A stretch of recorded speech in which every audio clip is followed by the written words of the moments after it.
महिलाएं की बड़ी फैशन कॉन्शियस कई बार होती हैं, तो वो आईलाइनर, तो मस्करा, काजल लगाना, क्या इससे आंखें ठीक होती हैं, खराब होती हैं? सर जितने भी हमारे काजल या लाइनर्स हैं, it's a form of carbon. तो हम तो अगर इसको सीधे टर्म में बोलें तो ये पॉल्यूटेंट है जिसको हम जान करके आंख में डाल रहे हैं। तो हमारे दर्शकों को आपके मायोपिया आखिर है क्या और उसके लक्षण क्या है? देखिए, मायोपिया को अगर हम उसकी डायरेक्ट डेफिनेशन से देखें तो दूरदृष्टि दोष सिंगापुर में मैंडेटरी है हफ्ते में कम से कम 7 घंटे आउटडोर रखना, यानी डेली उनकी जो क्लासेस होती हैं 1 से 1.5 घंटे बाहर होती हैं ग्राउंड में। एंड उन्होंने अपने क्लासरूम्स की जो वॉल्स हैं उनको वॉल्स को हटा के शीशे का कर दिया है, ताकि बच्चे जब नॉर्मल भी देख रहे हैं बाहर में तो दीवार उनका व्यू ब्लॉक नहीं कर रहा है, तो बच्चे मैक्सिमम टाइम बाहर भी फोकस कर पाते हैं। नमस्ते दोस्तों, फिर से आपका टेलीवाच चैनल पे स्वागत है। एक हिंदी फिल्म की बहुत ही प्रसिद्ध गीत जो बहुत पॉपुलर है कि तेरी आंखों के सिवा दुनिया में रखा क्या है। अगर आप देखें तो बात भी सही है।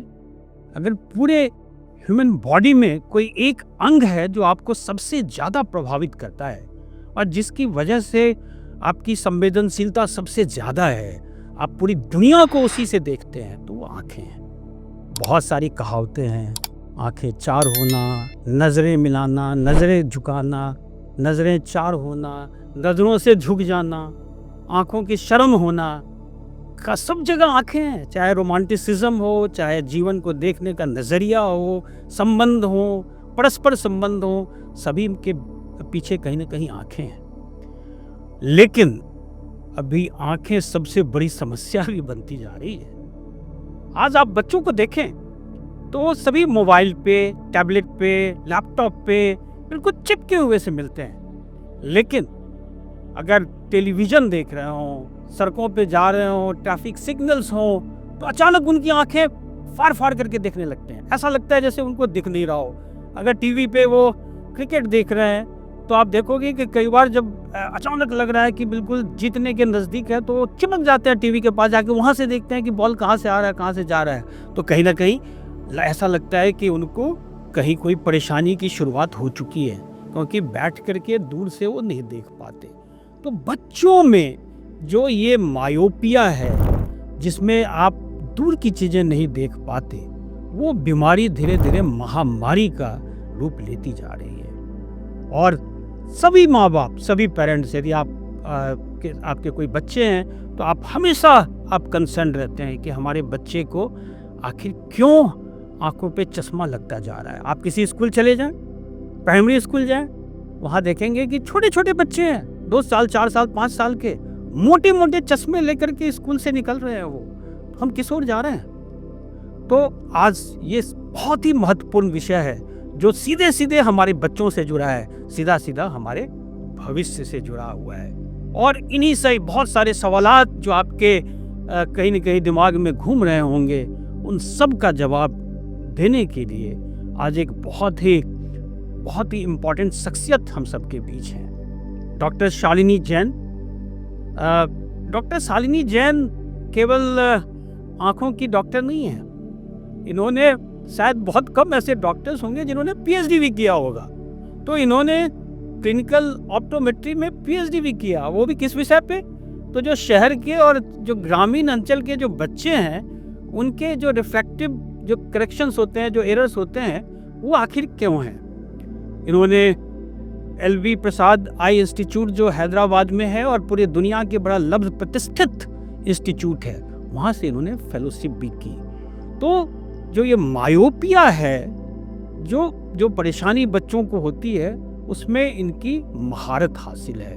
और ये केवल इलाज ही नहीं करती, रास्ते नहीं बताती, बल्कि रिसर्च भी करती हैं कि उसमें आज के दिन पूरे हिंदुस्तान में ना केवल बल्कि पूरे विश्व में क्या हो रहा है। तो डॉक्टर शालिनी जैन श्रॉफ, आप सब जानते हैं कि दिल्ली में बड़ा प्रतिष्ठित आँखों का एक अस्पताल है, उसमें भी इन्होंने काम किया है।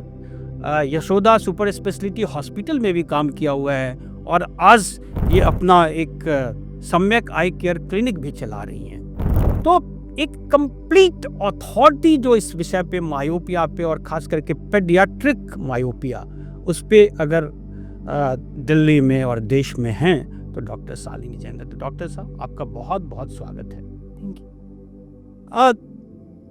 सबसे पहले मैं आपसे जानना चाहूँगा कि आखिर आँखों का ही क्यों? आपका क्या आँखों से क्या संबंध था? हमने तो सोचा था कि नज़रें 4 होती हैं, आँखें 4 होती हैं, लेकिन आपने आखिर महिलाएं नॉर्मली गायनेकोलॉजी सेलेक्ट करती हैं, उस विषय में जाती हैं।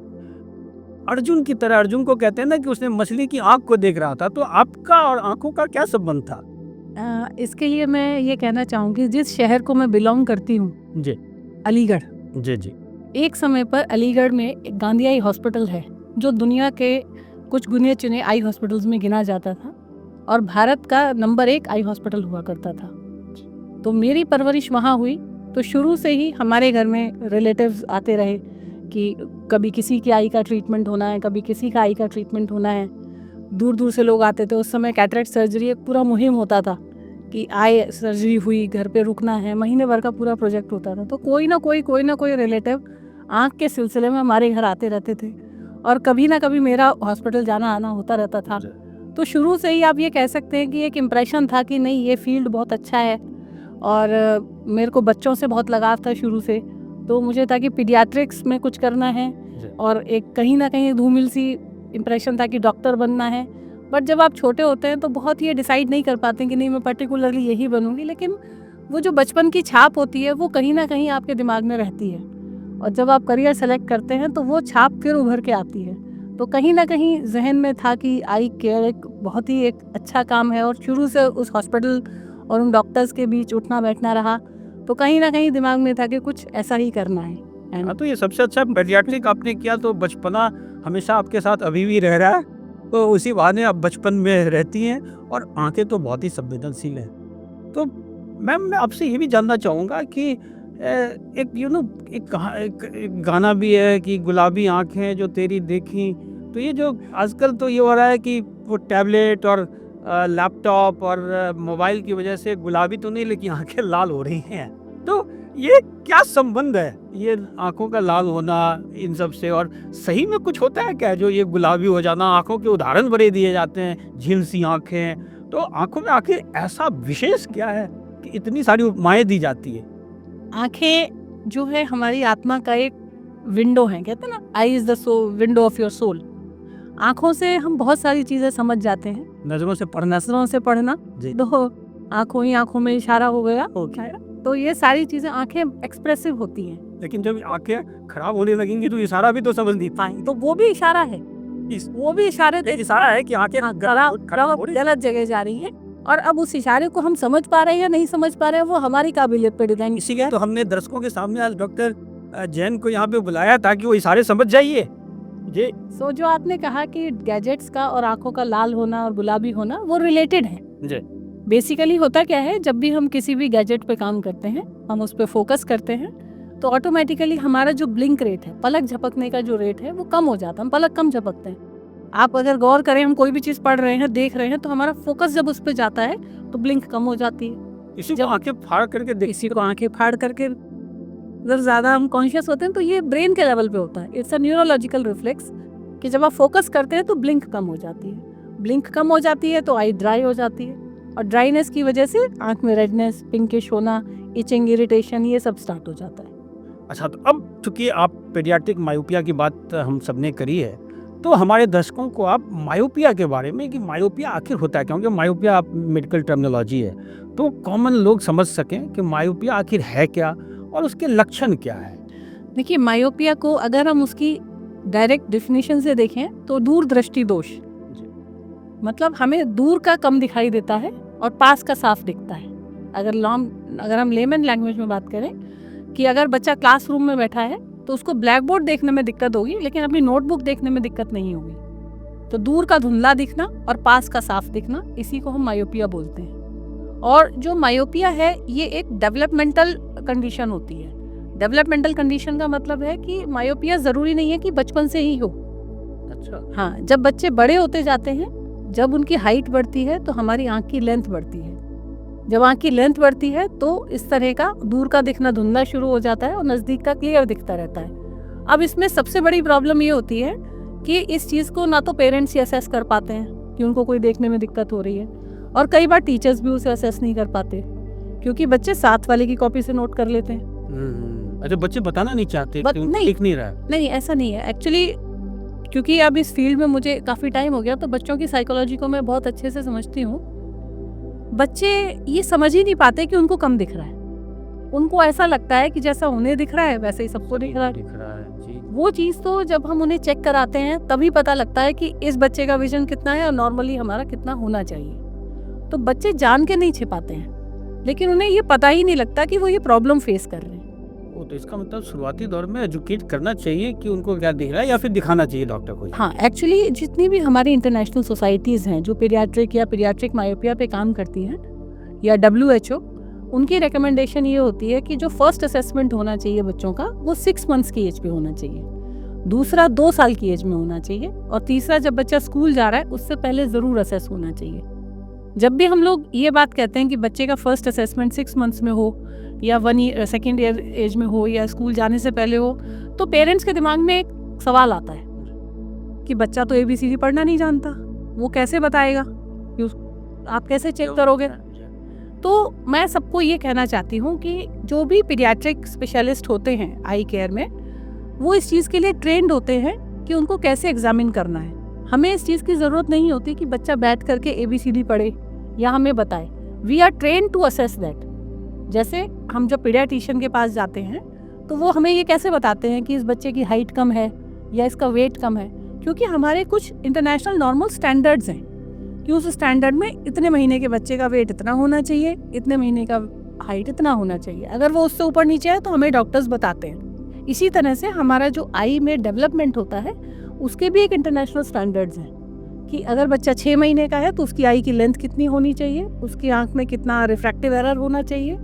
अगर उससे ऊपर नीचे आए, मेनली टेक्निकली आप उसको चेक कर, हम लोग टेस्ट कर लेते हैं। यस, उसके लिए उनके सामने जो लगा रहता है, तो पढ़ना पड़ता है। वो बच्चों को पढ़ने की जरूरत नहीं होती। वो हम ये सब के लिए बहुत महत्वपूर्ण है कि अगर जैसा कि मैडम ने बताया कि इस 6 महीने के अंतराल पे, उसके बाद 2 साल की एज में और स्कूल जाने से पहले बच्चों को नियमित रूप से आप दिखाएं, और ये तब आपको पता चलेगा कि बच्चे में मायोपिया डेवलप हो रहा है कि नहीं हो रहा है। हाँ, मायोपिया ही नहीं, ऐसी और भी बहुत सारी सिचुएशंस होती हैं। तो वो तब जब हमें तभी पता लगेगा जब हम उसे चेक करेंगे। तो एक general assessment at the age of 6 months जरूर होना चाहिए। तो मैडम ये भी बताइए कि जनरली माँ बाप बड़े कंसर्न होते हैं, खास करके आजकल तो बच्चा पढ़ना शुरू भी नहीं करता, उसके पहले से वो मोबाइल पे वो रील देखना, ये सब फिल्में देखना, ये सब शुरू कर देता है और मोबाइल से चिपका ही रहता है। और तो माँ बाप बड़े कंसर्न होते हैं कि क्या इससे बच्चों पे, आंखों पे असर पड़ेगा। तो क्या ये एक ऐसी भ्रांति है या माँ बाप जो है वो गोपीचंद जासूस बने हुए हैं कि देखते रहे हमेशा कि बच्चा हमारा मोबाइल तो नहीं लेके बैठा हुआ है, उसके ऊपर झड़कना शुरू कर दे। बच्चों को तो ये लगता है कि माँ बाप उसके विलेन है, माँ बाप को लगता है कि मोबाइल उनकी आंखों का विलेन है। तो कौन किसका विलेन है? नहीं, देखिए, ये जो मायोपिया के इंसिडेंसेस भी बढ़ रहे हैं उसमें एक कारण हमारी नियर एक्टिविटीज़ का है, और नियर एक्टिविटीज़ में सबसे ज़्यादा जो रोल प्ले करता है वो हमारा मोबाइल है। जितना हम नियर की एक्टिविटीज़ ज़्यादा करेंगे उतना हमारा नंबर बढ़ने का चांस बढ़ जाएगा। तो पेरेंट्स आर करेक्ट, लेकिन साथ ही साथ जो मैंने ऑब्जर्व किया है, बच्चा पेरेंट्स को ही फॉलो करता है। अगर हम उनके सामने बैठ के मोबाइल देखेंगे तो वो हमसे पहले मोबाइल देखेगा। तो पेरेंट्स जरा हाँ, तो पहले हमें सावधान हो जाएं जी। तो वो हमें फॉलो करता है। अगर हम उनके सामने मोबाइल देख रहे हैं और हम बच्चों से बोलें कि आप मोबाइल मत देखिए, तो ऐसा पॉसिबल नहीं है। पहले हमें अपने को थोड़ा सा कंट्रोल करना पड़ेगा, ठीक करना पड़ेगा, तब बच्चों को ठीक करो। और बच्चे भी मोबाइल देखें, लेकिन बिल्कुल इतना ज़्यादा ना देखें कि उनकी आंखें खराब हो जाएं।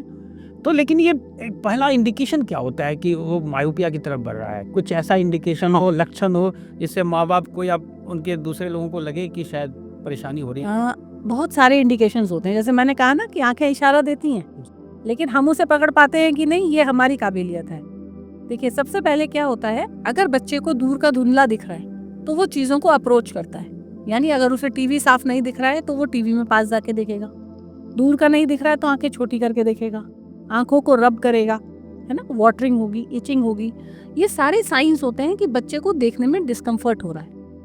लेकिन अभी क्या होता है कि अगर हम बच्चा आगे जाके देखने की कोशिश करता है तो पेरेंट्स ये सोचते हैं कि ये उसमें ज़्यादा अट्रैक्ट हो रहा है इसलिए आगे जा रहे हैं। तो वो उस चीज को उस तरह नहीं पकड़ पाते। लेकिन ये अर्ली साइन है, बिल्कुल नजदीक जा रहा है, इसका मतलब उसको देखने में दिक्कत है, परेशानी हो रही है। तो ये बहुत महत्वपूर्ण है। जब बच्चा आपका धीरे धीरे टीवी के नज़दीक जाने लगे तो आप समझ जाइए कि वो मायोपिया की तरफ शायद जा रहा है। टीवी की तरफ तो जा ही रहा है, मायोपिया की तरफ भी जा रहा है। तो अगर ऐसी स्थिति बनने लगे, क्योंकि आजकल छोटे छोटे बच्चों को मोटे फ्रेम वाले चश्मे लग जाते हैं, लेकिन आप जानती हैं कि कई बार माँ बाप सोचते हैं कि चलो नंबर बढ़ रहा है तो बढ़ रहा है, जब वो 18-20 साल का हो जाएगा तो उसको लेसिक सर्जरी के माध्यम से चश्मा हट जाएगा। तो एक बड़ा कॉमन सा परसेप्शन होता जा रहा है कि चलो ठीक है, चश्मा बढ़ रहा है, नंबर बढ़ रहा है। और जब 18-20 साल का होगा तो नंबर भी चला हट जाएगा, चश्मा भी हट जाएगा, बच्चा नॉर्मल हो जाएगा। तो आपको क्या लगता है कि ये जो एक नई टेंडेंसी आ गई है, माँ बाप के बीच में आ गई है, वो भी अब ज़्यादा बॉदर नहीं है, तो ये क्या ठीक है क्या? नहीं। पहली चीज तो ये है कि मायोपिया सिर्फ चश्मे का नंबर नहीं है। जो एक सबसे बड़ा मिसकंसेप्शन है इस पूरे कॉन्सेप्ट में, वो ये है कि हम सोचते हैं मायोपिया सिर्फ चश्मे का नंबर है। हम अगर उसका थोड़ा सा टेक्निकली सोचें तो माइनस नंबर क्यों हो रहा है? माइनस नंबर इसलिए हो रहा है कि मेरी आंख की लंबाई नॉर्मल से ज़्यादा है, बढ़ रही है। अब जब नॉर्मल से ज़्यादा लंबाई बढ़ जाती है तो हमारे पर्दे पर एक पुल आता है। यानी अगर हम एक नॉर्मल एग्जाम्पल जो देते हैं कि सपोज किसी बच्चे का चश्मे का नंबर -2 है, तो वो -2 ये इंडिकेट कर रहा है कि उनकी जो आंख की लंबाई है वो 1 मिलीमीटर ज़्यादा है। यानी हमारी जो नॉर्मल आई लेंथ होती है वो 22.5 के आसपास होती है। अगर 22.5 mm से मेरी आंख की लंबाई 23.5 हो गई तो मेरा चश्मे का नंबर लगभग -2 के आसपास आएगा। अब आप खुद ही सोचिए कि अगर मेरा पर्दा जो 22 mm के लिए बना हुआ था उसको हमने स्ट्रेच करके 23 mm कर दिया या वो और बढ़ गया, तो पर्दे पे एक पुल आ रहा है, पर्दा वीक होता जा रहा है। तो ऐसे में क्या होता है, जैसे जैसे नंबर बढ़ेगा वैसे वैसे उसकी tendency of thinning of retina, यानी मायोपिया के साथ जो हमारा रेटिनल कॉम्प्लिकेशंस है उनकी परसेंटेज बढ़ती जाएगी। अर्ली कैटरेक्ट, अर्ली ग्लोकोमा, इन सब के चांसेस बढ़ते चले जाएंगे। सपोज बच्चा जब 18 साल का हुआ, उसका नंबर -6 हो गया। अब हमने तो एज अ पेरेंट सोच के कि -6 का हमने लेसिक करवा दिया, चश्मा उतर गया, बच्चा बिना चश्मे के सब कुछ देख रहा है, लेकिन हमने उसकी लंबाई पे कोई काम नहीं किया है। अगर -6 है इट मीन्स उसका पर्दा -3 mm बढ़ा हुआ है। 22.5 से हम लगभग 25.5 mm के आसपास है, तो पर्दे पे पुल बराबर है। Risk of retinal complications, cataract, glaucoma वो वहीं की वहीं है, वो चेंज नहीं होती हैं। तो मायोपिया खाली चश्मे का नंबर नहीं है। हमारा जो कंसर्न है एज अ प्रैक्टिशनर वो नंबर नहीं है, वो कंसर्न है उसकी सेकेंडरी पैथोलॉजी जो आगे जाके उसको अफेक्ट कर सकती है। दूसरे कॉम्प्लिकेशंस भी हो सकते हैं, लेकिन क्या लेसिक सर्जरी से कैसे इसको कंट्रोल करते हैं? आखिर उसका क्या आप वहाँ कॉमन लैंग्वेज में, लेमन लैंग्वेज में बता सकें? लेसिक सर्जरी से हम लोग मायोपिया कंट्रोल नहीं करते हैं। मायोपिया एक प्रोग्रेसिव कंडीशन है जो 18-20 साल तक, जब तक हमारा ग्रोथ प्रोसेस चलता है, जब तक हमारी हाइट बढ़ती है, तब तक आंख की लंबाई बढ़ती है, तब तक नंबर बढ़ता है। एक टाइम पर जब हमारी हाइट बढ़नी बंद हो जाती है, आई का नंबर बढ़ना बंद हो जाता है, नंबर स्टेबल हो जाता है, तो हम कॉर्निया के कर्वेचर को चेंज करके चश्मा उतार देते हैं। लेकिन लेसिक के भी अपनी कॉस एंड कॉन्स होंगे, इसके कॉज एंड कॉन्स होते हैं। तो वो लोगों को जानना चाहिए, क्योंकि ये मैंने भ्रांति बच्चों में देखी है कि ठीक है 18-20 साल के होंगे तो चश्मा मेरा उतर जाएगा, लेसिक करा के उतर जाएगा। तो उनको जरा आप बता दें कि केवल चश्मा उतरना ही सॉल्यूशन नहीं है, दूसरे कॉम्प्लिकेशंस भी हो सकते हैं। लेसिक के साथ कुछ हमारी फ्यूचर इम्प्लीकेशंस होती हैं, जैसे आई का ड्राई होना एक कॉमन टेंडेंसी है, रात में ग्लेयर होना, सामने से जो गाड़ी की लाइट आ रही है वो हमें बहुत फैली दिखाई देना। आजकल रिग्रेशन ऑफ मायोपिया भी होता है, यानी नंबर आज उतर गया लेकिन 2-3 साल बाद फिर से थोड़ा नंबर वापस आना, क्योंकि हमारा लाइफस्टाइल आजकल ऐसा है कि नंबर स्टेबल नहीं है, चेंज होते रहते हैं, चेंज होता रहता है। तो लेसिक के बाद ऐसा नहीं है आज आपने करा लिया तो जरूरी नहीं है कि परमानेंटली वो उतर ही गया, कुछ टाइम बाद वो नंबर फिर से वापस भी आ सकता है, दोबारा फिर से सर्जरी करानी पड़ सकती है। हाँ कर सकती है, लेकिन उसमें ये ना जितनी बार आप कॉर्निया को टच करेंगे, आप कॉर्निया को इरेगुलर कर रहे हैं, तो सर्जरी के अपने भी कुछ कॉम्प्लिकेशंस होते हैं। अच्छा, कई बार होता है कि माँ बाप तो बच्चों के लाइफ स्टाइल को टीवी सीवी इन सब को ब्लेम करते रहते हैं, और बच्चे माँ बाप को ब्लेम करते हैं कि तुम्हारी वजह से वो जेनेटिक जीन में हमारे आ गया। तो ये मायोपिया जो है, बच्चे दोषी हैं, उनकी लाइफ स्टाइल, या माँ बाप की वजह से, जीन की वजह से आ गया? क्योंकि मैंने बहुत बच्चों को देखा, कहते अरे तुम्हारे ये तो हमारे खानदानी बीमारी हो गई है। ये जेनेटिकली ये होता है कि उनकी लाइफ स्टाइल का। बहुत ही अच्छा क्लियर कर दे। नहीं, बहुत ही अच्छा सवाल है आपका। आज से 15 साल पहले तक अगर हम बात करें तो जेनेटिक्स का एक बहुत इम्पॉर्टेंट रोल था कि अगर जीन्स में मायोपिया है तो चांसेस हैं कि बच्चों में भी आएगा। बट आजकल हम जो देख रहे हैं उसमें जेनेटिक्स का कोई खास रोल नहीं है, मतलब वो एक सेकेंडरी फैक्टर है कि हाँ अगर जीन्स में है तो देयर इज अ चांस कि बच्चों में आने के चांसेस ज़्यादा हैं, but this is not the only cause. आज के टाइम में जो हमारा लाइफस्टाइल है वो ज़्यादा महत्वपूर्ण है। तो माँ बाप को ब्लेम करना बंद करो, अपना थोड़ा सा मोबाइल कम करो, वही एक सॉल्यूशन है। लेकिन ये बताइए कि अगर एक मायोपिया हो जाता है और लगातार नंबर भी बढ़ते चले जाते हैं, तो क्या इसको कोई परमानेंट क्योर है, रोका जा सकता है, इसकी गति रोकी जा सकती है, क्या किया जा सकता है? ये बहुत इम्पॉर्टेंट और बहुत अच्छा सवाल है आज के टाइम में हमारे लिए। अगर हम बात करें आज से 3-4 साल पहले तक मायोपिया को कंट्रोल करने के मेथड्स बाहर अवेलेबल थे, इंडिया में अवेलेबल नहीं थे। बट आज के टाइम में हमारे पास मायोपिया को स्लो करने के मेथड्स अवेलेबल है and they are working very nicely. मतलब हम अगर सपोज हमारा नंबर हर साल में 1 डायप्टर बढ़ रहा है तो हम उसको आज इतना स्लो कर सकते हैं कि वो 3-4 साल में जाके 0.5 या 0.75 चेंज हो। तो हम उसको कम्प्लीटली बढ़ना नहीं रोक सकते एक एज में, लेकिन हम उसको स्लो इतना कर देते हैं कि जब वो बच्चा 18 या 20 साल की जब एज में जाके खड़ा हो तो बहुत ज़्यादा मोटे नंबर के साथ खड़ा ना हो। तो उसको आजकल हम लोग इसको मायोपिया कंट्रोल या मायोपिया मैनेजमेंट बोलते हैं और उसके डिफरेंट मेथड्स होते हैं जिससे हम उस नंबर के बढ़ने के रेट को स्लो कर दें। तो बच्चों को, उनके पेरेंट्स को क्या करना चाहिए? सबसे पहले तो सर एक मायोपिया वर्कअप होना चाहिए, एक मायोपिया स्क्रीनिंग होनी चाहिए हर बच्चे की, कि बच्चे को कोई देखने में डिफ़िकल्टी तो नहीं है। अगर देखने में डिफ़िकल्टी है तो उसका कारण मायोपिया तो नहीं है। अगर मायोपिया है तो उसका एक मायोपिया वर्कअप होता है। उस वर्कअप में हम सबसे पहले ये असेस करते हैं कि कॉजेटिव फैक्टर क्या है, मायोपिया है क्यों। मायोपिया मल्टीफैक्टोरियल होता है कि मायोपिया हमारी आँख की लंबाई की वजह से है या हमारी आई की शेप की वजह से है या कोई और कारण तो नहीं है। अगर उसमें हमारा कारण आई की शेप या साइज आता है तो उसको कंट्रोल करने के डिफरेंट मेथड्स होते हैं, एक पूरी स्ट्रेटेजी होती है sir. There is AI tool जो ये असेस करता है कि हमारे बच्चे की आई की लेंथ कितनी है, उसकी शेप क्या है और इसी एज ग्रुप के हमारे इंडियन और बच्चों की शेप और साइज़ क्या है और हम किस रेट से बढ़ रहे हैं। फिर उसको हम स्लो डाउन करने के कस्टमाइज्ड मेथड्स सजेस्ट करते हैं अकॉर्डिंग टू द कंडीशन और उससे वो मायोपिया काफ़ी स्लो हो जाता।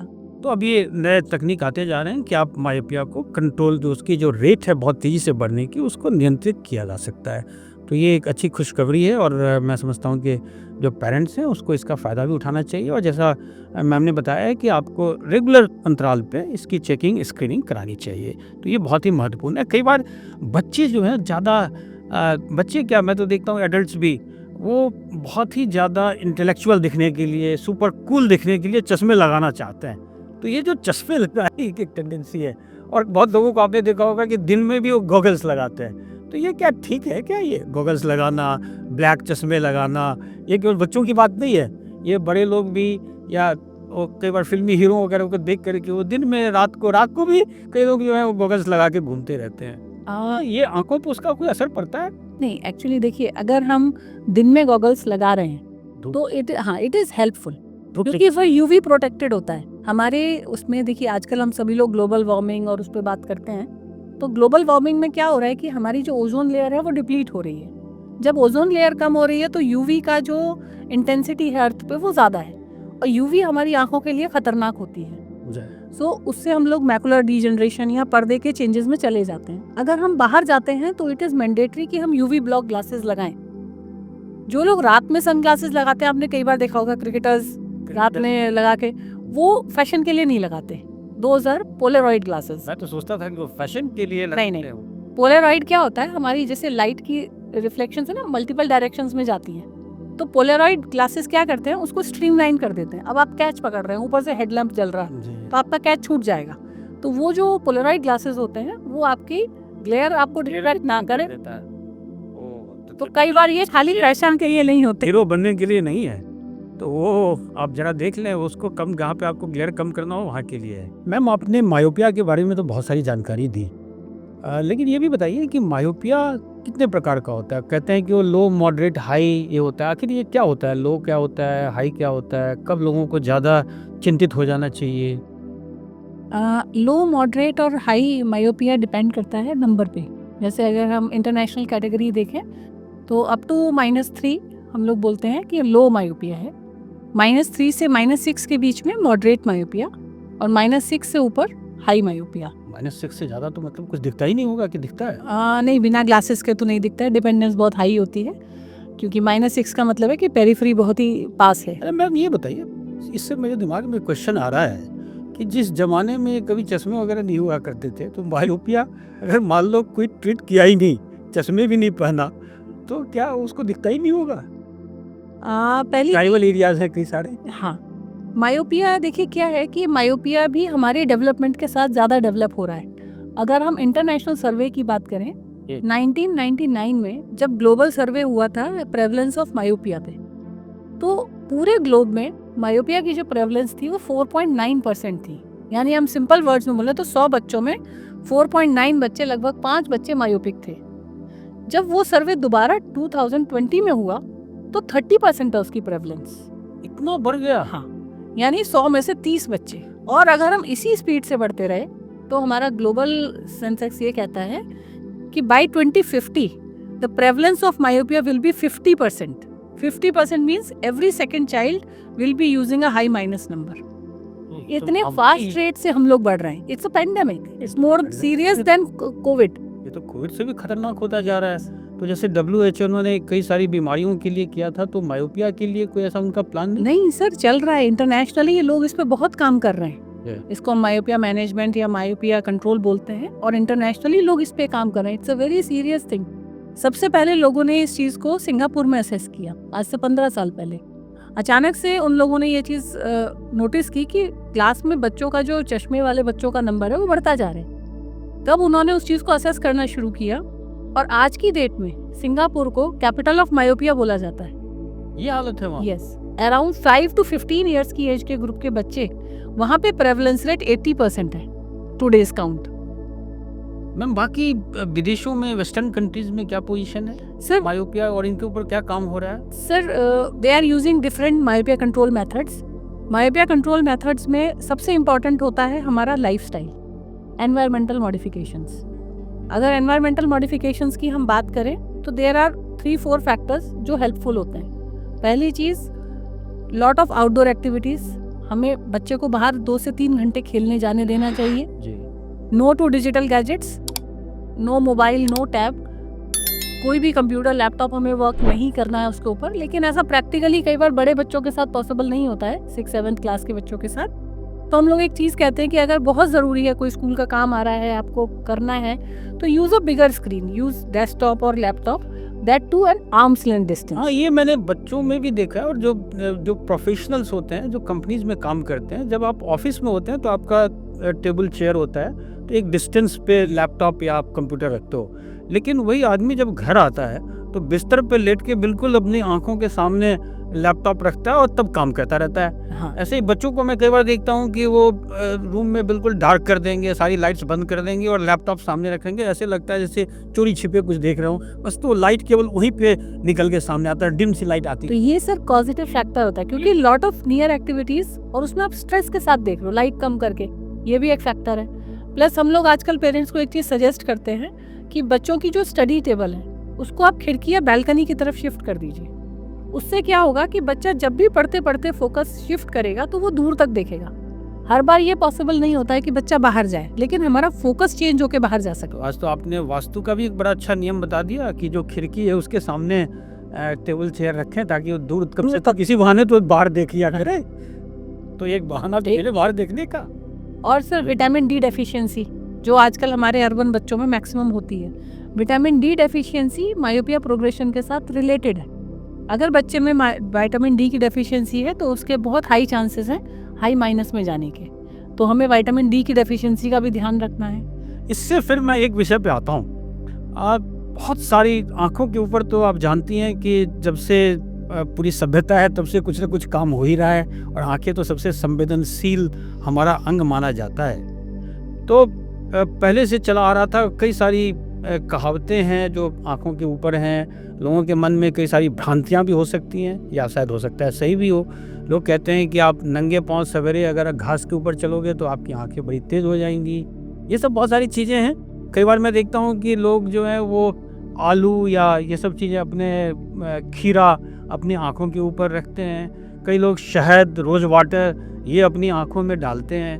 तो क्या इनका कोई संबंध है क्या आँखों की दृष्टि से या इसके आँखों की बीमारी से कुछ? अगर हम डायरेक्टली बोलें तो सर इसका कोई रिलेशन नहीं है। इम्पैक्ट कुछ चीज़ों का नेगेटिव इम्पैक्ट ज़रूर है। जैसे अगर हम आँखों में शहद डालते हैं, शहद क्या है, एक शुगर कंटेंट है। हमारी आँख के अंदर बहुत सारे माइक्रो ऑर्गेनिजम्स होते हैं, तो अगर हम उसमें शुगर कंटेंट डालते हैं तो कई बार वो फ्लेयर अप हो जाते हैं और हम लोग बड़ी खतरनाक बीमारियां जैसे कॉर्नियल अल्सर में भी चले जाते हैं। तो ऐसी कोई भी चीज़ आँख में नहीं डालनी है। घास पे चलने से आँख का कोई डायरेक्ट ऐसा कोई कनेक्शन नहीं है। कोई फॉरेन ऑब्जेक्ट डालने से पहले 10 बार सोचे। बिल्कुल, आंखें डैमेज हो जाएंगी तो बहुत ही ऐसा कुछ भी बिना डॉक्टर की सलाह के आँख के अंदर कुछ भी नहीं डालना है। इसी से फिर आता है एक दूसरा सवाल महिलाओं के ऊपर। महिलाएं, आप तो खैर स्पेशलिस्ट ही आँखों की, तो शायद आप ज़्यादा अच्छे से बता पाएंगी कि बड़ी फैशन कॉन्शियस कई बार होती हैं, तो वो आईलाइनर, तो मस्करा, काजल लगाना, ये सब चीज़ें लगाती हैं। कई बार वो भी पपीता वगैरह कुछ रख लेती हैं अपने आँखों के ऊपर, खासकर खीरा वगैरह का तो मैंने देखा ही है। और तो और एक तो बड़ा फेमस कैरेक्टर था, पुरुष भी पीछे नहीं है, सुरमा भोपाली। हमारे यहाँ, मैं तो खुद ही मध्य प्रदेश का रहा हूँ, तो वहाँ तो सुरमा भोपाली है जो आँखों में काजल लगा के रखते हैं। तो ये सब काजल, आईलाइनर, आई शैडो, इन सब का क्या इम्पैक्ट पड़ता है? क्या इससे आंखें ठीक होती हैं, खराब होती हैं? सर जितने भी हमारे काजल या लाइनर्स हैं, it's a form of carbon. तो हम लोग ऑलरेडी इस पोल्यूशन लेवल में रह रहे हैं जिसमें कार्बन लेवल ऑलरेडी आंखों के लिए बहुत ज़्यादा है। तो हम तो अगर इसको सीधे टर्म में बोलें तो ये पॉल्यूटेंट है जिसको हम जान करके आंख में डाल रहे हैं। तो इनकी एलर्जीज और इन्फेक्शंस बड़े सीवियर होते हैं। तो ऐसी आपने तो बहुत लोग को निराश कर दिया। बहुत लोग मुझसे नाराज हो जाते हैं। काजल लगाता अगर मना कर दिए तो बहुत लोग नाराज हो जाते हैं। मुझसे एक बार एक पेशेंट ने डायरेक्ट पूछा कि मैडम आपने काजल कभी नहीं लगाया? मैंने कहा नहीं, कभी नहीं, एक बार जरूर लगाया है। जिस दिन शादी हुई थी उस दिन जरूर लगाया। थोड़ा सा रिस्क चांस ले लेते हैं, बाकी आप बात कभी नहीं। तो ये पॉल्यूट है। ये तो एक सभी सोचते हैं कि जो आंखों की सुंदरता काजल से बढ़ जाती है, तो कजरारे नैना तो बात नहीं है। तो आपने तो सबको डिस्काउंट कर दिया। आंखें भगवान ने वैसे ही बहुत सुंदर बनाई हैं। हमारी आंखें वैसे ही बहुत सुंदर है। प्राकृतिक सुंदरता है, आर्टिफिशियल सुंदरता उसे नहीं बढ़ाती। हमारी आंखें ऑलरेडी बहुत सुंदर है। ये तो बाकी प्रोडक्ट जो है, ब्यूटी प्रोडक्ट, उस पर भी अप्लाई होता है, लेकिन आंख चूंकि बहुत संवेदनशील है तो उसको तो आप बिल्कुल ऐसे ही, आपकी आंखें शराबी आंखें रहती हैं तो आपको जबरन उससे कजरारे बनाने की आवश्यकता नहीं है। अब इससे जुड़ा एक और है कि जब दिल्ली, आपने बात करी दिल्ली में पॉल्यूशन की, तो जब भी दिल्ली में पॉल्यूशन लेवल बढ़ता है, AQI लेवल 500 से ऊपर चला जाता है, तो पहला असर आंखों पे होता है। और वो गाना है ना कि आंखों में चुभन, सीने में चुभन, आंखों में जलन। तो क्या लगता है आपको कि आंखों पे और स्वास्थ्य पे तो असर पड़ता ही है, सभी जानते हैं, आंखों पे कितना असर पड़ता है? सर आंखों पे सबसे पहले फर्क पड़ता है और आंखें सबसे पहले रिएक्ट करती हैं जब भी पोल्यूशन लेवल ज़्यादा होता है। हमारे क्लिनिक्स में number of patients with allergies, infections, redness, watering, ये सब बढ़ जाता है। ओह, तो देखो, अपना फीस कम करना चाहते हो तो पोल्यूशन से जो ये, तो ये इसका मतलब है कि उन्हें क्या, यहाँ जैसे दिल्ली में अभी आज पॉल्यूशन लेवल अभी भी हाई है, तो आप दिल्ली वासियों को क्या सजेस्ट करेंगे, कैसे बचा जाए? देखिए, जब भी हमारा पॉल्यूशन लेवल हाई होता है तो प्रोटेक्शन के लिए जैसे हम नाक पे मास्क लगाते हैं, बाहर निकलते वक्त हमेशा एक चश्मा लगा लें, प्रोटेक्टिव ग्लासेस, ताकि जो एयर में पॉल्यूटेंट है वो डायरेक्टली आपकी आई के कांटेक्ट में ना आए। दूसरा, यूज लुब्रिकेटिंग ड्रॉप्स फ्रीक्वेंटली। जो हमारी लुब्रिकेटिंग ड्रॉप्स होती हैं वो टीयर कंपोजिशन पे डिपेंड करती है। कुछ आई टोन वगैरह जैसे बहुत सारे ड्रॉप्स के बारे में कुछ भ्रांतियां भी हैं, तो कौन से ऐसे ड्रॉप्स हैं जो कई लोग ऐसे ही ले लेते हैं, आई ड्रॉप्स? हाँ, तो क्या लेना चाहिए ऐसे? आई टोन नहीं सर, इसमें कुछ हमारी ड्रॉप्स होती हैं जिनमें 2 सॉल्ट हम लोग जनरली बोलते हैं, एक कार्बोक्सी मिथाइल सेलुलोज और एक सोडियम हाइलनेट। इन सॉल्ट्स की कोई भी आप ड्रॉप्स आराम से आंख में डाल सकते हैं क्योंकि वो हमारे टीयर कंपोजिशन पे ही बेस्ड होती हैं। और ये जो रोज वाटर है, जो सर आजकल क्या है कि रोज वाटर का भी ना, वो भी सब केमिकली सिंथेटिकली प्रोड्यूस हो रहा है, तो हमें उसके कंटेंट के बारे में पता नहीं होता है। तो ऐसी कोई भी चीज़ ना डालें जिसके बारे में श्योर नहीं है। तो एक मेडिकल एडवाइस ज़रूर ले लें कुछ भी डालने से पहले, नहीं तो सिंपल लुब्रिकेटिंग ड्रॉप्स आप डाल सकते हैं।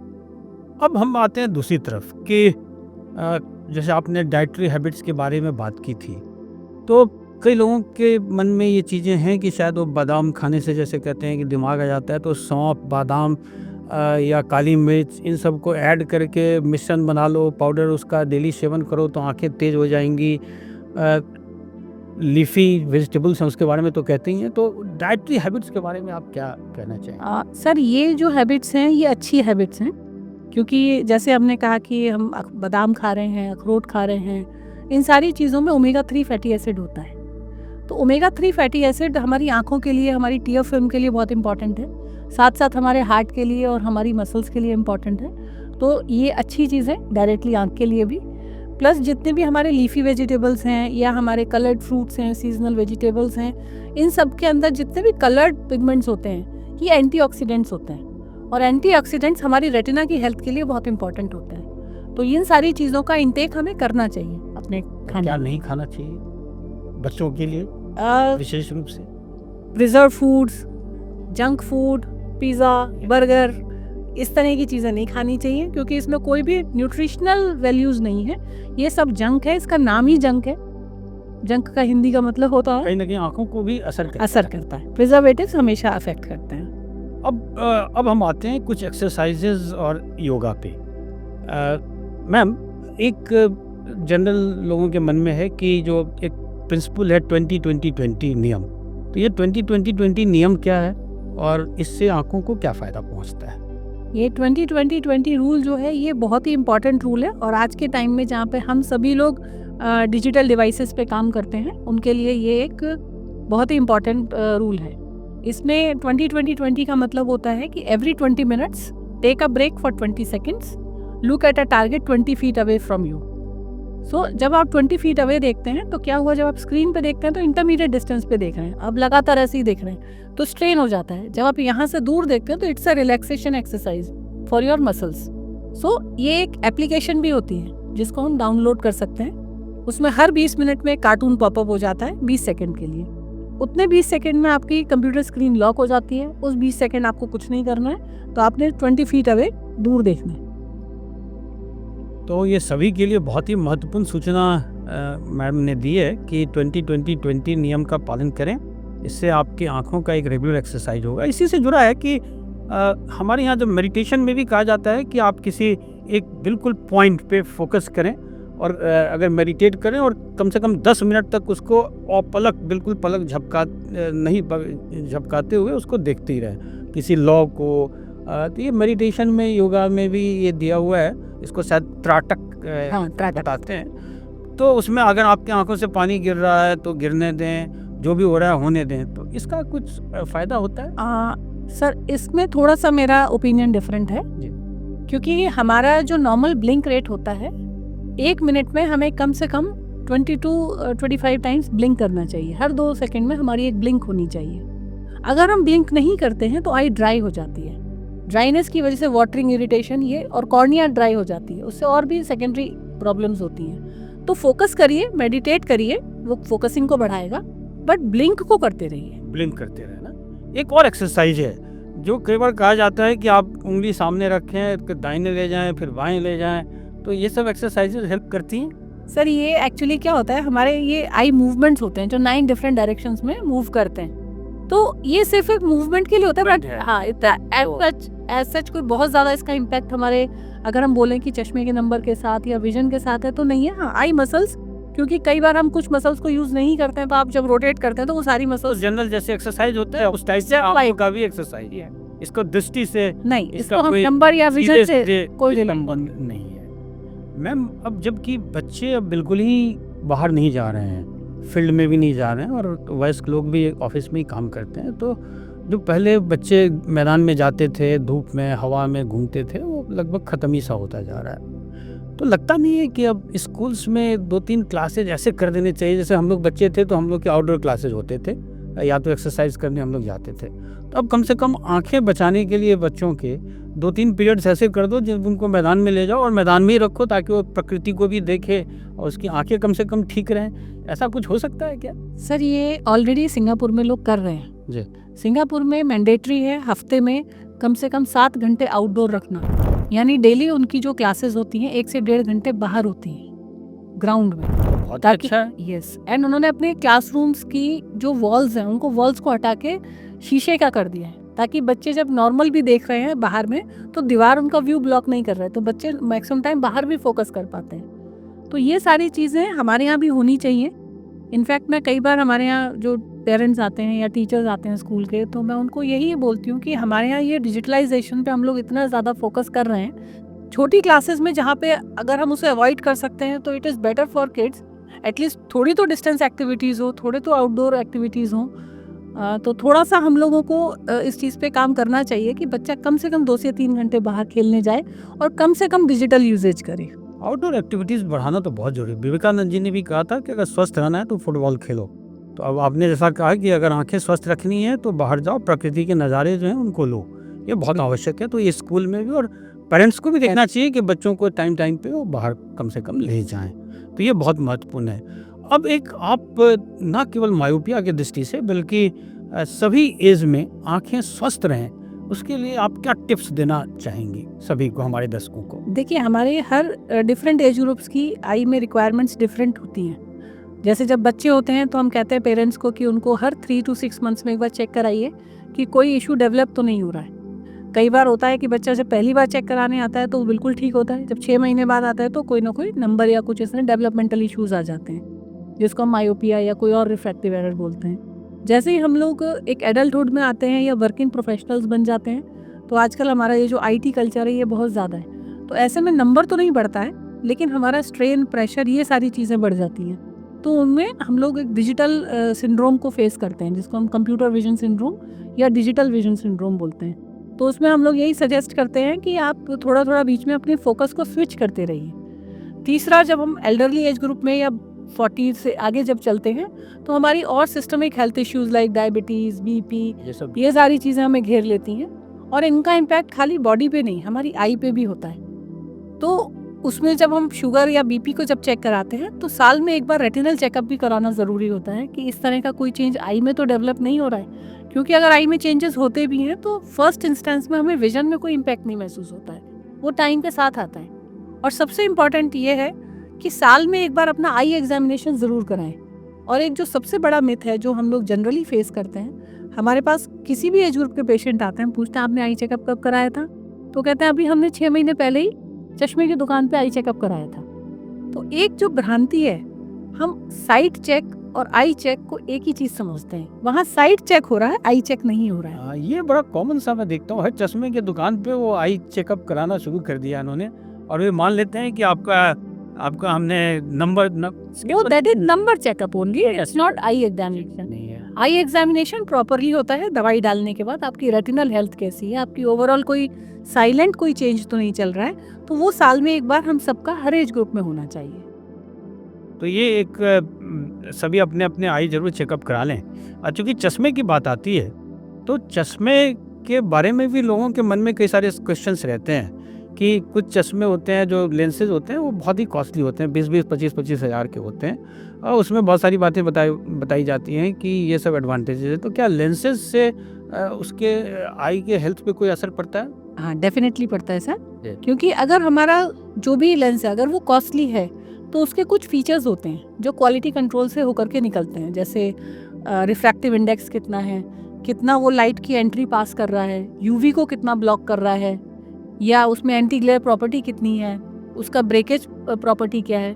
तो वो सारी चीज़ें क्वालिटी चेक के बाद निकलती हैं।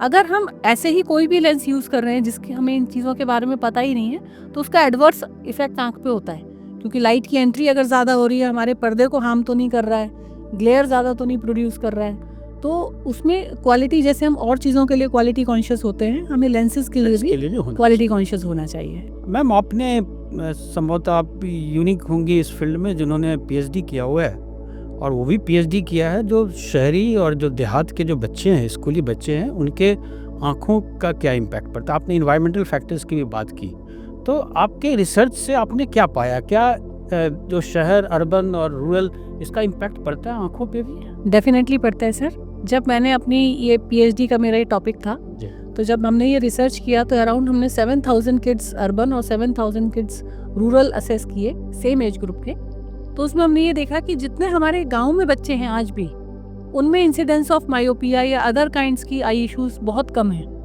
और एज कम्पेयर टू अदर और अर्बन किड्स। क्योंकि फिर हम वही एनवायरमेंटल मॉडिफिकेशंस कंडीशंस पे आ जाते हैं, क्योंकि वहाँ पे उनका जो लाइफस्टाइल है वो हमसे डिफरेंट है। वो आउटडोर में ज़्यादा रहते हैं, डिजिटल एक्टिविटीज़ अभी उनकी उतनी ज़्यादा नहीं है, हालांकि वहाँ भी बहुत सारी चीज़ें आ गई हैं, लेकिन अभी भी उतना ज़्यादा नहीं है जितना हम लोग यहाँ पर अपने बच्चों में फेस करते हैं। मतलब प्रकृति के आप जितना नजदीक हैं उतने अपनी आंखें ज्यादा आपकी स्वस्थ रहेंगी। आप ओवरऑल स्वस्थ हैं, नॉट ओनली आईज। केवल आईज नहीं बल्कि बाकी आप देखिए डायबिटीज, बीपी, इन सब का इंसिडेंस भी आपको शहरों में ज़्यादा मिलेगा, गाँव में कम मिलेगा। जी जी। जितना हम नेचुरली लाइफस्टाइल में रहेंगे उतना हम बेटर रहेंगे। एक जो मायोपिया है, क्या ये इरिवर्सिबल है अगर एक बार हो जाए तो?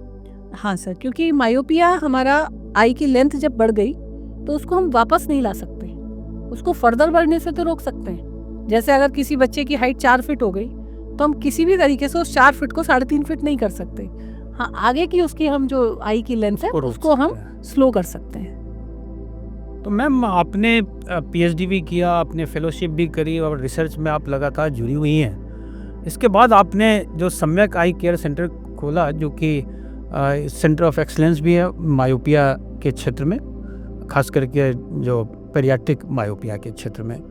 तो थोड़ा सा आप बताएंगे कि ऐसे कौन कौन से इक्विपमेंट्स हैं जो आपने यूज़ कर रही हैं और लोगों को इसकी जानकारी होना बहुत आवश्यक है कि आखिर कौन से लेटेस्ट जो टेक्निक्स हैं, जो मशीन्स हैं, जिससे इस पूरे क्षेत्र में एक रेवोल्यूशन सा आता जा रहा है। सर, मायोपिया वर्कअप में जैसे मैंने आपको बताया कि हम लोग जब बच्चे को असेस करते हैं तो हम 3-4 चीज़ें असेस करते हैं। सबसे पहले हम ये देखते हैं कि उसका जो टाइप ऑफ मायोपिया है वो क्या है, मतलब वो लेंथ की वजह से है या शेप की वजह से है। Then we have a special instrument which is AI enabled. उसमें हम ये देखते हैं कि बच्चे का लेंथ कितना है, शेप कितना है, और इस एज ग्रुप के जो हमारे अदर इंडियन और एशियन बच्चे हैं उस डेटा से हम उसे कंपेयर करते हैं कि इस एज ग्रुप के बच्चे का हाइट और शेप क्या होना चाहिए और इस बच्चे का कितना है, और ये कितने रेट से फास्ट प्रोग्रेस कर रहा है। और depending upon that we customize the plan. जैसे हमारे मायोपिया कंट्रोल मेथड्स हैं, स्पेशल मायोपिया कंट्रोल ग्लासेस होते हैं, मायोपिया कंट्रोल कॉन्टैक्ट लेंसेज होते हैं, कुछ स्पेशल विजन थेरेपी एक्सरसाइजेज होती हैं, वो हम कस्टमाइज करते हैं depending upon the report of that AI generated tool. तो इसका मतलब है कि AI जनरेटेड टूल्स के माध्यम से अब इसका पूरा एक कंट्रोल मैकेनिज्म, एक चार्ट, एक प्लान आप बना लेते हैं और इससे आंखों का फर्दर डिटोरेशन ना हो, ये आप इंश्योर कर सकते हैं। मतलब ये सब चीज़ें अब उपलब्ध हो गई है। चूँकि आपने AI की बात करी तो अब मैं ये भी पूछना चाहूँगा कि अब बच्चों में ये आदत हो गई है कि बच्चों में क्या, ये सभी में आदत हो गई है कि कोई छोटी सी प्रॉब्लम है, सिर दर्द होने लगा तो वो तत्काल ChatGPT, ग्रॉक, ये सब डॉक्टर्स बन गए हैं। तो उनसे पूछते हैं और कई बार वो बता देते हैं कि आपके आई से रिलेटेड प्रॉब्लम है और ये फलना प्रिस्क्राइब मेडिसिन भी बता देते हैं, और जाकर के वो मेडिसिन ले आते हैं। ये कितना खतरनाक होता जा रहा है सर, ये आई के लिए, बल्कि ये सर बहुत खतरनाक चीज़ है और हम इसको डेली प्रैक्टिस में इस चीज़ को फील कर रहे हैं। कई बार हमारे पास यंगस्टर्स आते हैं जिनको सिंपली सिरदर्द था और उन्होंने उसको पढ़ डाला, बहुत थॉरोली पढ़ डाला। आप किसी भी कॉम्प्लिकेशन के एंड में अगर जाएंगे तो कई जगह पे ये भी लिखा हुआ है कि यू मे बिकम ब्लाइंड। अब वो जब हमारे पास पहुंचता है तो उसी डिप्रेशन के साथ पहुंचता है। ऑलरेडी वो ये मान चुके होते हैं कि हमें ये है और हमें ये हो जाएगा। तो वो ये जो इन चीज़ों का सर, जो AI है या जो हमारी ये प्लेटफॉर्म्स हैं, ChatGPT या गूगल, मेरे को ये लगता है कि जो आपको प्रॉब्लम है ना, आप प्रोफेशनल से जाके मिलें, वो आपको ज़्यादा बेटर बता पाएंगे इन सारी चीज़ों के मुकाबले। क्योंकि क्या होता है, एक बार जब उस चीज़ को आप फिक्स कर लेते हैं ना कि मुझे ये है और ये मुझे हो जाएगा, तो पहले तो वो डिप्रेशन में ही चले जाते हैं। तो पहले उनको उस स्टेज से ला करके ये बताना कि नहीं, आपको ये नहीं है, ये आपके सिम्टम्स नहीं है, ये ऐसे एक सिम्टम्स हज़ारों बीमारियों का एक सिम्टम हो सकता है।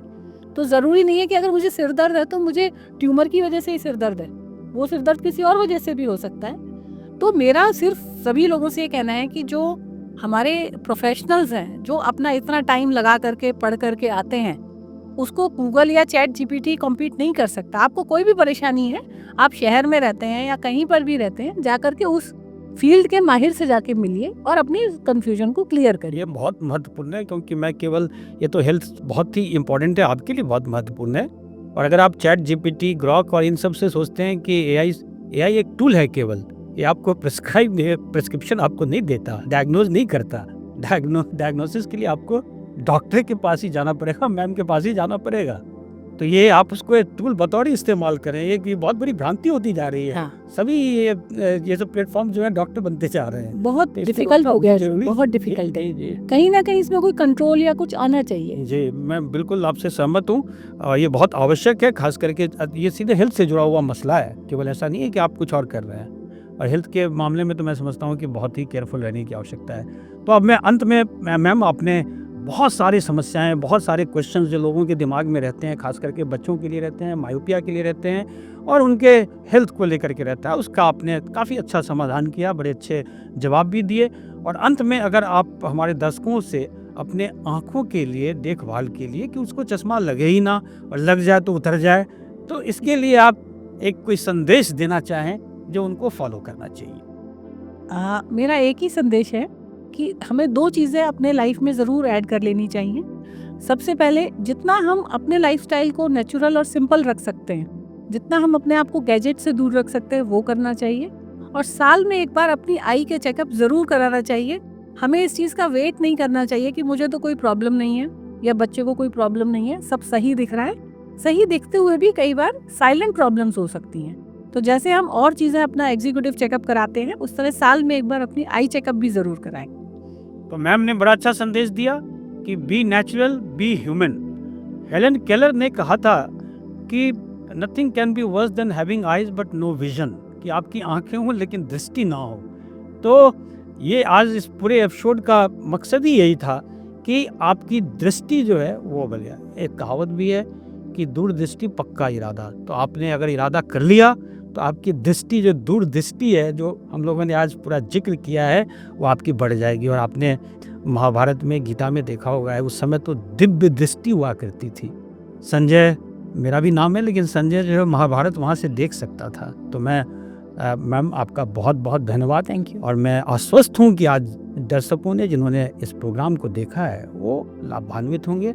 और मैं श्योर हूँ कि उनकी आंखें कम से कम आगे आने वाले समय में अब सलामत रहेंगी। बच्चों ने भी देखा होगा, बच्चे भी इससे सीखेंगे कि किन किन चीज़ों से उन्हें दूर रहना है। पुनः आपका बहुत बहुत आभार। नमस्कार।